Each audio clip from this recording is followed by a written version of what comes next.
Can I listen to your podcast? Welcome, everyone, to episode 2 of Middle School Music with Dario DeWet and Farhan Lalji. Dario, how you doing this morning? Kanye didn't drop. I think that might be a phrase we might hear several times on this podcast. Were you really looking forward to the new Kanye album this morning? I was in two minds. It was debatable whether the album would release. I heard a leaked snippet. It was about 15 seconds of one of the tracks earlier this week. Sounded interesting. But today is Friday, and guess what? No new music from Kanye.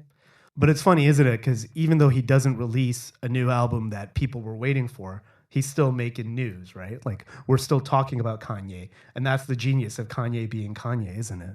That's why some people think that this was intended. Create some hype, and who knows? It will just make the album blow up when it does get released. Well, we did get a new DaBaby album, and we did get New Music Friday that had a couple of tracks, and we have some differing opinions on that we'll get to later. On that note, it's a good time to go into our one big thing. So our one big topic today is copyright infringement, creativity, licensing, and how artists gain inspiration and how other artists might think that that's theft. Dario, can you talk a little bit about some of the instances we've seen of challenges around creativity in the music industry? Sure. So we've seen this pop up time and time again over the years. What is most relevant today in the media is the Led Zeppelin case, where they've supposedly copied there's been an infringement on the copyright of Taurus, which was an instrumental released in 1968 by a less famous group called Spirit. To relate to more modern times, the likes of Katy Perry has been ordered to pay a large sum of money for her most popular hit, which is Dark Horse, due to copyright infringement relating to certain elements of the instrumentals behind a Christian rap track. It's interesting, isn't it? Because you see some of these smaller time artists, whether it's groups like Spirit or groups like the Christian hip hop group that sued Katy Perry, but you also see some more established artists getting into this as well, right? Like, I mean, there's the case where Ed Sheeran was sued by Marvin Gaye's estate. I find that super fascinating because, who's to say they weren't influenced or inspired by some artists, like whether it's Marvin Gaye or Michael Jackson or Prince or some of the old time artists? How do you actually say that what's inspiration versus what's actually theft? Well, this is what's so fascinating, because in certain genres of music, it's a commonplace for the evolution of this process. So what was interesting is that the Marvin Gaye estate is now not only in the process of suing Ed Sheeran, but they sued Robin Thicke and Pharrell Williams for the Blurred Lines release back in 2013. And both Thicke and Pharrell Williams were ordered to pay to the sum of around $5 million US, which has been brought down since the appeal. But what was very interesting was that in court, right, Thicke played a piano medley of U2's With or Without You, the Beatles' Let It Be, Alphaville's Forever Young, Bob Marley's No Woman No Cry, and Michael Jackson's Man in the Mirror. And what was the point? It was to show the jury that many songs can share similar chords or melodies without being copies. Yeah, and we see this in fashion, right? Like, there's the whole fast fashion challenge, right? For traditional high street brands or the upper echelons in terms of the very creative brands. You see brands like Misguided or ASOS or others kind of looking for inspiration in other fashion industries. And you don't see that level of theft or kind of IP conflict. I think the fashion industry has tried to kind of narrow down that this is a season's trend, this is a season's color, and trying to allow for license for multiple creative facets to leverage that kind of trend. Now, the music industry doesn't have that same kind of cooperation between artists or competition between artists and who can do that color best. And instead, what you get is artists trying to compete and other estates. Also, because I wonder how much streaming plays a role in this, right? Because the Marvin Gaye estate was probably making a lot of money from the actual selling of Marvin Gaye records year after year after year. And as they've seen their record sales maybe go down, now with the prevalence of streaming, I wonder if these are now, like we talked about last week, coming up with new kind of revenue challenges for these estates. And so what do? Well, they think, well, hey, these other artists have been inspired by us. Maybe we need to sue them and recoup some revenue that way. Well, to me, Farhan, it can come across as quite predatory and opportunistic. Why? Because in the content economy, we now have exposure and opportunity to listen to an influx of records that are produced by a variety of unknown artists who, if they put that record out, which may sound similar to something that's popularly released, and then they just push the legal button. You know, Drake faced criticism for Hotline Bling because it sounded like Dram's song titled Cha-Cha, which was released a month earlier. I'm not sure if you remember that. Yeah. And Drake's argument was that he brought up that form of copying is customary in Jamaican dancehall music. Now, just bear with me here, but if you think of something like TikTok, right? In today's world, TikTok videos blow up or go viral because one person has come up with a trend or an idea and everybody else tends to copy it. And what's so fascinating about that platform's model is that people enjoy watching how other people think of or interpret that video or that concept. But in the music space, it's just an opportunity to make more money. That's really interesting. I mean, I remember growing up in Toronto, and I can kind of relate to what Drake's talking about in terms of that dance hall rhythm, right?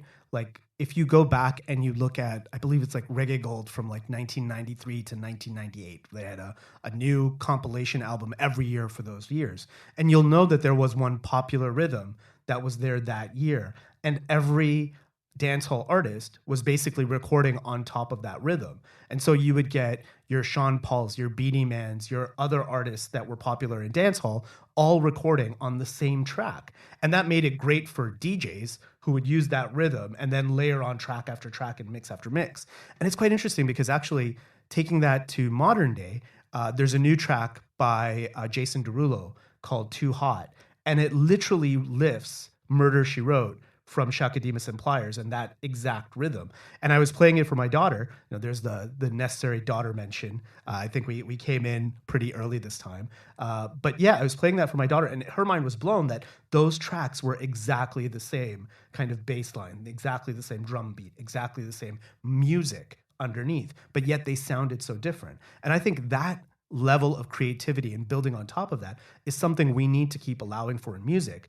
But if the law, if kind of other artists get in the way of that, I struggle to kind of see how artists are going to be able to create anything new from an inspiration perspective and still be able to know that they're going to capture the commercial value of their creation. Well, there needs to be an overhaul to some degree. You're starting to see that when the verdicts are handed down or judgment is handed down on some of these cases, it's typically been decided by a jury that might not be educated in the space or have context. And sure, we're referring here specifically to the US legal system. But in the case of the blurred lines debate, it was decided upon by sheet music. Now, what I find fascinating is that the Trump administration is involving themselves in the Led Zeppelin case to try to speak about overhauling these copyrights. Because what happened in the case of Led Zeppelin is that before 1978, people had to submit a copyright deposit or deposit copy. Now, what would happen with songs that were typically recorded prior to then is that people would put together a deposit copy that would only have maybe certain elements of an instrumental or of a written song, right? So let's say, take a song being 100%, maybe only 3% or 40% or whatever has been actually recorded on the deposit copy. So when it comes to actually challenging this in courts, Led Zeppelin's turned around and said, well, you know, we might be borrowing elements X, Y, and Z, but the deposit copy only refers to elements A, B, and C. It's crazy. I mean, how complicated it has to get in terms of managing the creative license that artists can take. I was listening to the Mogul podcast from Gimlet Media on Spotify earlier this week, and they had this interesting event that they were talking about Two Live Crew. And one of the producers of Me So Horny by True Live Crew in 1989 talked about how actually it was Full Metal Jacket. from the 1970s.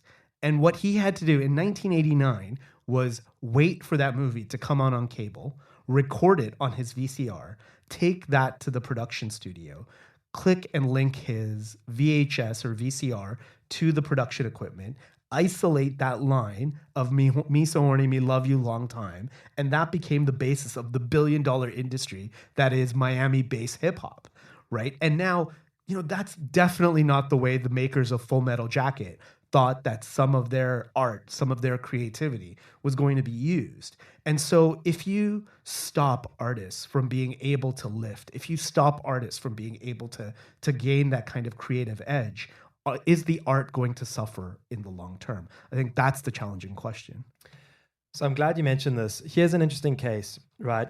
So for those of you who are EDM fundies or like dance music, you had Steve Angelo release Teasing Mr. Charlie in 2006. Now, this is something I recognized in around 2010, 2011. Just bear with me. So Steve Angelo releases Teasing Mr. Charlie, right?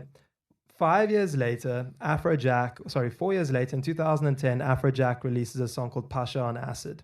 Now, to give some context, Afrojack was asked by David Guetta to play in Ibiza with him at the FMIF closing party, and Afrojack felt inspired by Steve Angelo's release, and so he decided to draw on elements of Teasing Mr. Charlie and produced Pasha on Acid. Now, if you listen to the two tracks, they sound almost identical. Then LMFAO comes along, the one-hit wonders, and released Sexy and I Know It in 2011. And listen to the three tracks, they're almost identical. But there was no legal case that came from this. Sure, Afrojack released Pasha on Acid on Steve Angelo's label, which I'm sure helped the cause. But the LMFAO angle is interesting. And you've seen this time and time again with EDM as the industry started to explode. And what I've noticed, which is common amongst all these cases, is as soon as you move from a niche genre into the pop space, or as soon as a niche genre becomes part of the pop space, at the intersection of the two, this is where you hit murky waters. So you saw Leona Lewis released Collide on Simon Cowell's Psycho Records in 2011, which actually has striking resemblance to Avicii's Penguin track, or to what is commonly known as Fade into Darkness. And that was done, that wasn't authorized by Avicii's management. And retrospectively, they have to go back and then change songwriter names, et cetera, et cetera. And you've seen Mark Ronson with Uptown Funk has had to do that as well, add songwriters on 6 months later. Same as with Sam Smith, had to add or credit Tom Petty to one of his tracks. And Beyonce did it with a majority of her Lemonade tracks just to ensure that there weren't any legal ramifications on top of that. But what I find also was a strange situation was when Artie and Matt Zoe, which are EDM artists, released a record, and will.i.am was producing his record in 2013, put a track out, I think it's called Let It Go or Let's Go, and he approached Artie and Matt Zoe to use the track, and they turned around and said no. That track was called Rebound, by the way. And so he just decided, well, I'm just going to use the track anyway. And it's because, I justify my actions because I really like the track. So it's about, instead of asking for permission, it's that simple.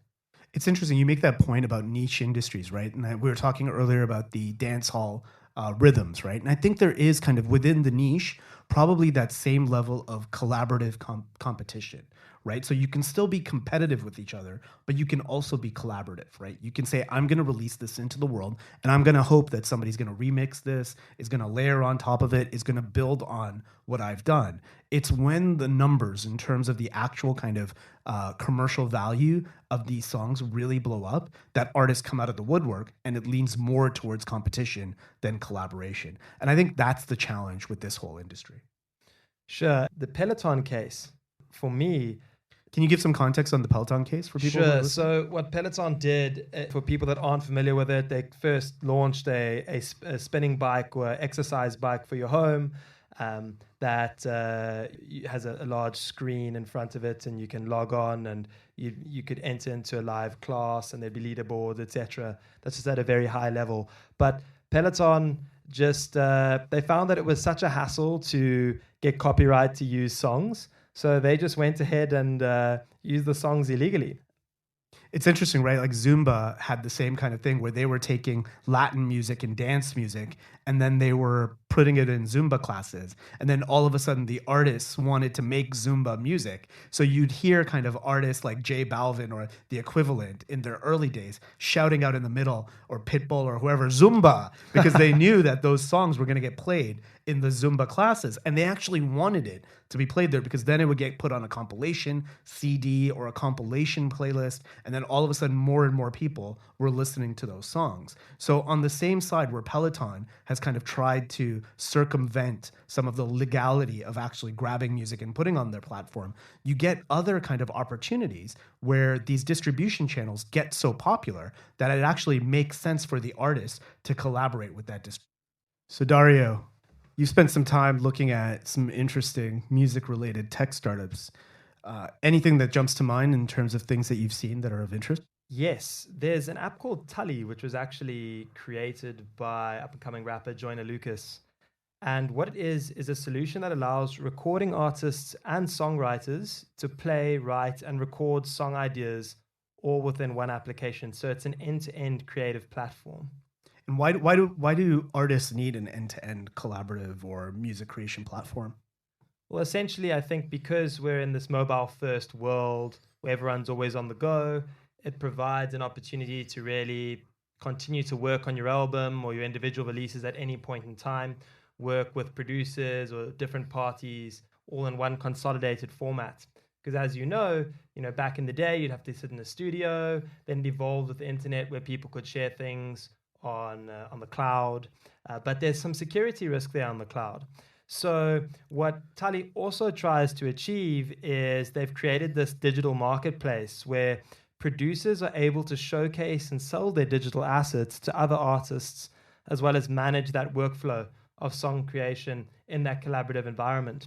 But you see, whilst the app is intriguing, the issue for me is it's this platform that's supposedly secure, and you're able to produce a song end to end, which is great. It prevents leaks. That's the main goal, the intention there in today's industry where leaks are commonplace. The issue is that when you take those tracks, and if you're signed to a label, when you want to get that album pressed or released on any streaming platform, that's when those songs become vulnerable. Now, what I find is the case, or what's happened with Joyner Lucas, is that while he's recorded most of the ADHD album, which is yet to be released, through Tully, some of those songs were leaked and some snippets were leaked, despite the fact that the app is meant to prevent that. Yeah, at the end of the day, it comes down to people, doesn't it? I remember hearing the stories of Gnarls Barkley when they were getting started, and CeeLo Green talking about how he would just record in MP3 format and kind of email the content over. And you didn't get the leak because the people were in that trusted circle, right? So they would kind of exchange the MP3s. They would kind of use traditional kind of digital communication channels like email, probably before the days of WhatsApp, but you could still exchange individual to individual if you had that trusted network. And I think that's where applications like Tully might actually let artists down, because there's still the disconnect between Tully and the distribution, right? So you don't actually get to all the channels. You still have to give the content to the label. You have to give the content to somebody who's going to upload it at some point. And is that where these things are falling down from the artists, and that's why leaks are happening? It is. And I think you're starting to see more kind of music tech businesses come onto the scene that are trying to handle the distribution elements as well to try and mitigate these risks. But until somebody is actually able to present a viable solution that's not only attractive to artists, labels, and streaming platforms, this problem will continue to arise. I think that's really interesting if we contrast that with the almost total opposite end of the spectrum, where you have these beat making sites now, right? Where an artist, in terms of a producer, can record a beat, buy a drum beat, layer that with an orchestra sound, use GarageBand and put in a piano riff, and then publish it onto their publishing sites. Yeah, I know you're going to make fun of that. Go on. Keanu Reeves. I got my Keanu Reeves mixed up with my piano riffs. The blue pill or the red pill? So we've seen these prominence now of beat making sites, And you're seeing the evolution, right? Like an artist or a producer like Menace from Manchester, who's, I believe, like a 23-year-old or a 24-year-old, who makes that beat in his spare time at home, puts it on one of these beat making sites. And next thing you know, Designer is taking that beat and making Panda, and others are remixing it, and it becomes a worldwide sensation.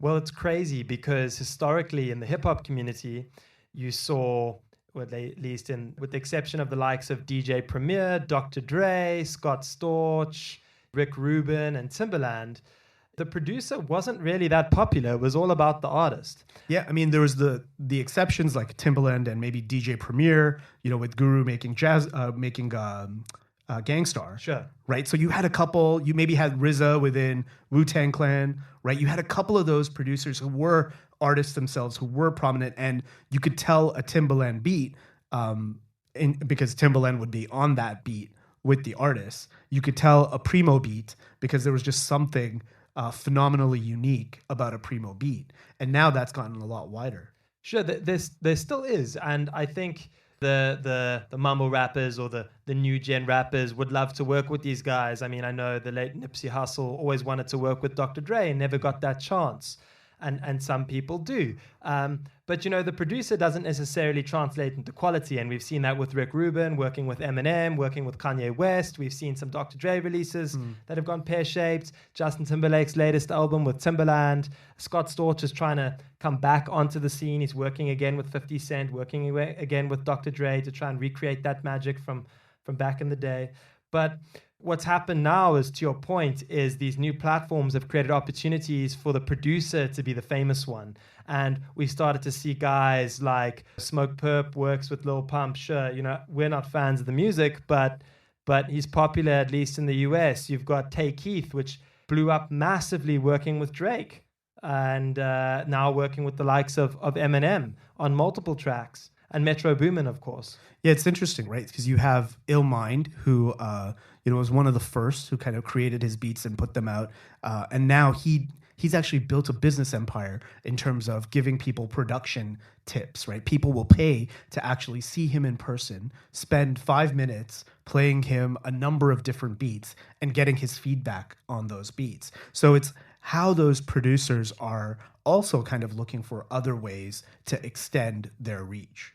So you've got guys like Timbaland that are providing these beats masterclasses and these other platforms, which it's quite cool actually. So people can upload their music and charge 20, or their beats, charge $20 or $30, and they tag the type of artist that they feel would feature well on that track. So Kendrick Lamar and J. Cole, or G-Eazy and Jay-Z. It's quite interesting because when you tap into that their mindset there, and if you're big musos like us, it's quite cool. I sometimes just sit on there and listen to the stuff that's created, and some of it's free to download, which is great because somebody uses that track, it blows up. Like we've seen, it does happen these days, and before you know it, those producers are just as popular as everyone else.